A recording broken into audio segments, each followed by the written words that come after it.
Você sabe o que acontece quando um ser humano tenta correr mais rápido do que um guepardo? Morre, normalmente.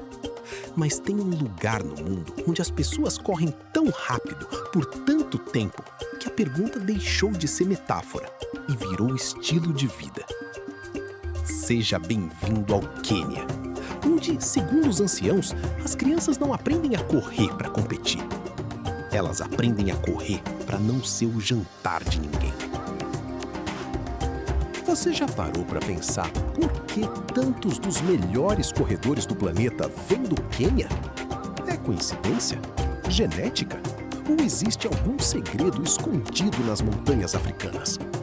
Na internet não faltam teorias malucas.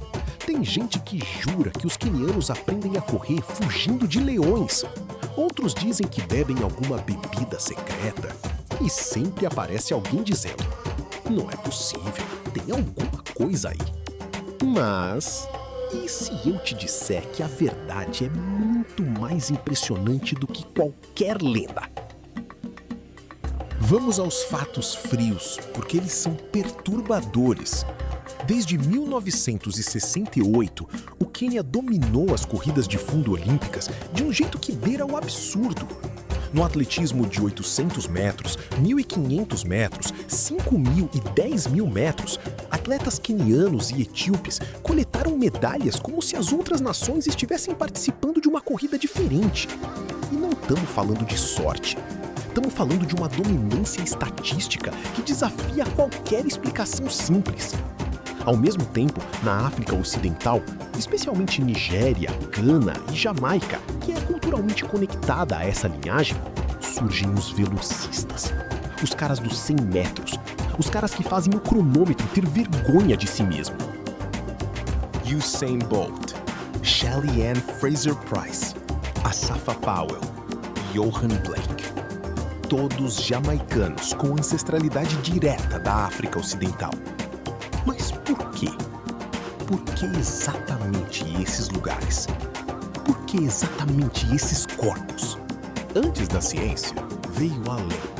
E as lendas do Quênia têm uma lógica própria que faz sentido, se você não pensar demais. Dizem que nas aldeias da etnia Kalenjin, ao norte do Rift Valley, os jovens guerreiros participavam de um ritual de passagem. Corriam pela savana, sozinhos, à noite. Agora, a noite na savana do Quênia não é igual a sair de casa às 23 em Búzios. À noite na savana do Quênia existem leões, e guepardos, e hienas, que aliás são mais rápidas do que a maioria dos humanos e não têm o menor respeito por rituais de passagem culturais.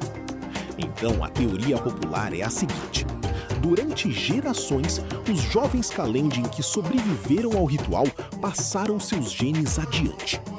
E os que não sobreviveram? Bom, contribuíram de outra forma para o ecossistema local. Pesquisadores da Universidade de Copenhague fizeram uma descoberta incômoda. Atletas Kalenjin têm, em proporção ao corpo, panturrilhas e tornozelos mais finos do que a média mundial. Pernas mais finas na extremidade, igual menos peso a ser balançado com cada passada, igual menos energia gasta por quilômetro. É a diferença entre carregar um halter de 2 quilos nos pés ou nada. Nos 42 quilômetros de uma maratona, isso se acumula em uma vantagem absurda. Os Kalenjin literalmente foram construídos para correr, ou foram selecionados por gerações de noites muito perigosas na savana. As duas hipóteses, convenientemente, chegam no mesmo lugar. A ciência passou décadas tentando explicar o fenômeno. O Rift Valley queniano fica entre 1.500 e 2.500 metros de altitude. Quem nasce e cresce em altitude desenvolve hemoglobinas mais eficientes, maior capacidade pulmonar e uma proporção maior de fibras musculares de resistência. Simplificando, o corpo aprende desde cedo a extrair oxigênio do quase nada. Quando esse atleta desce para competir ao nível do mar, é como ligar um turbo que os outros competidores não sabem que existe. Agora, vamos para o outro lado do continente. Enquanto o Quênia domina o fôlego, a África Ocidental domina a explosão. Estudos mostram que populações de ancestralidade oeste africana têm, em média, uma proporção maior de fibras musculares do tipo 2, as chamadas fibras de contração rápida. São as fibras responsáveis por movimentos explosivos, sprint, salto, potência instantânea. Nos 100 metros rasos, são a diferença entre ser humano e ser um míssil com tênis. E aqui vem a parte mais perturbadora da história.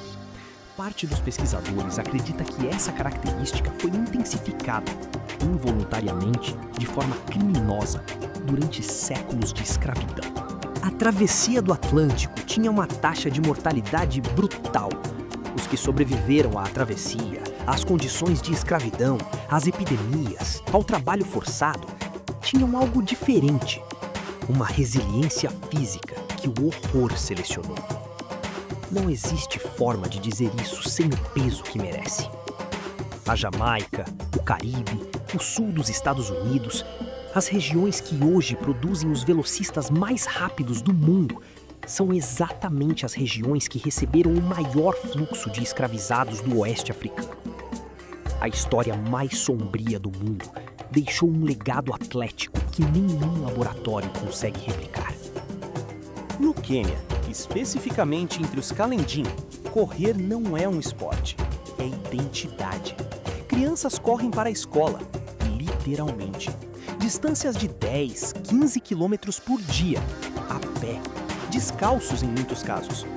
O resultado é que quando um jovem Kalenjin descobre o atletismo profissional, já tem anos de volume de treinamento acumulado no corpo.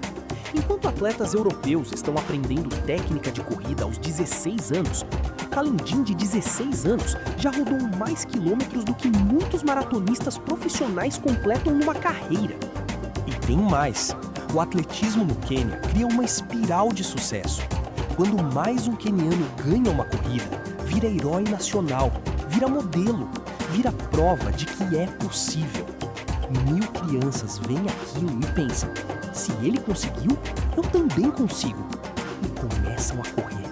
E mais um ciclo começa. Ah, e sobre os guepardos, eles superaquecem após 500 metros e precisam descansar.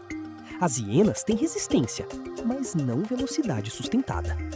Em distâncias longas, o ser humano é um dos animais mais resistentes do planeta Terra.